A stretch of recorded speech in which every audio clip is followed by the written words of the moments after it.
Welcome to 3.3. In this lesson, we're taking a break from our quickfire short stories. We're going to continue working with top of the food chain, and you're going to get a bit of a chance to flex your own creative writing muscles using that focus on perspective. Who is telling the story? Who gets their side to be shown? Perspective can have a huge impact on a story, especially when the story has a lot of different sides to it. Imagine that you had a fight with someone. The way that you would tell the story would probably be pretty different than the way the person you fought would tell the story. You'd both have different ideas on who started it, who was in the right, who was in the wrong. You can see another example of perspective having a big impact in that comic there. Depending on whose side of the story we see, we always get a incomplete, partial understanding. This is particularly clear with first-person narratives like Simple Recipes and Top of the Food Chain.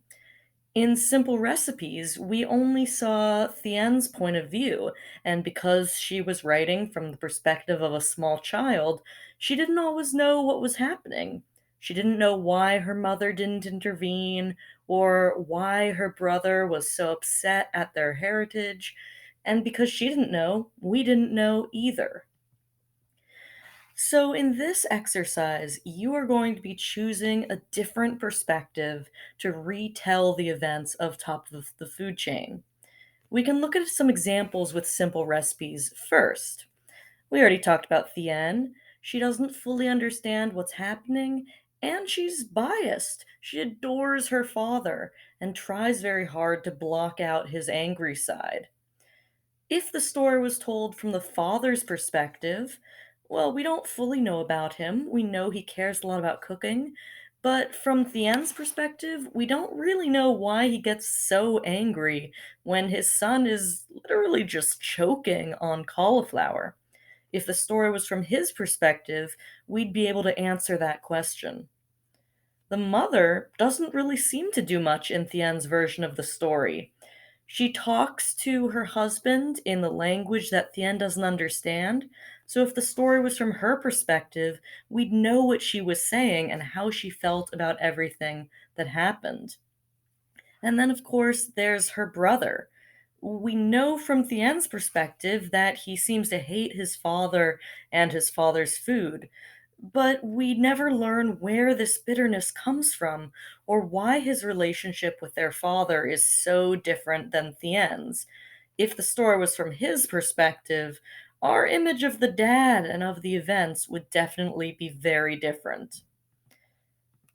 So here's an example of narrative writing that changes the perspective of simple recipes. In narrative writing, you are telling a story. That's what a narrative is. And in this case, we're writing in first person using a character's perspective. So this is an example of rewriting part of simple recipes from the father's point of view. Today, I made a recipe of fish and cauliflower that used to be my favorite when I was a child.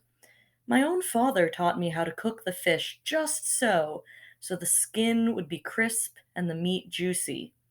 It is a meal full of the love and work of generations of my family. But my son sees none of this. He sees only a fish eye and rejects it as disgusting, simply because it is not the same food that his new friends eat. Still, I try to be patient. I did not serve him the fish, and kept smiling despite everything. But he went too far when he spat out the cauliflower. I cannot abide this insult and disrespect to me and to our family heritage. I only wish my daughter did not cover her eyes like that. I wish she understood why I must teach my son a lesson that he will never forget. So you can see when we tell the same series of events from the dad's point of view, different things are included and different things are left out. In this case, we understand a little bit more of why the meal is so significant for the father. We also see his own biased perspective. It doesn't make sense that he beats his son up for choking on cauliflower, But that makes a lot more sense if he thinks that his son was just spitting out the food on purpose. So that was a change I made in this narrative version to help the father's perspective come through. So now it's your turn. Top of the food chain is told from a single, very, very biased perspective. The narrator is a very intelligent scientist, but he's also really dismissive and outright racist towards the people of Borneo that he's supposed to be working with. And he really tries to look on the bright side and make it seem like things weren't really his fault.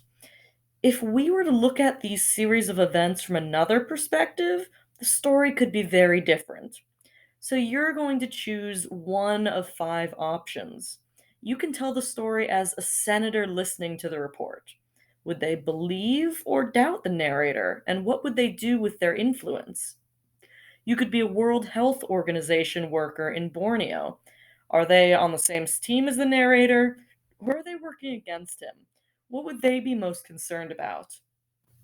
I think a really interesting one is a villager living in Borneo. How has their life been impacted by the narrator and his choices? How would they feel about this? You can be an EPA official, Environmental Protection Agency official hearing the story. How would they feel about the narrator's use of DDT? What would their response be? Or you can take on the role of an American hearing the story. What would someone completely disconnected to the narrator and to Borneo feel about what happened? How might they describe it?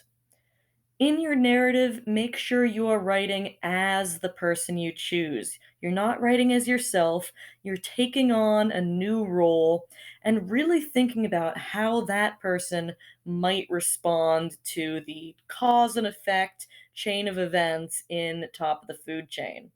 I can't wait to see what you come up with.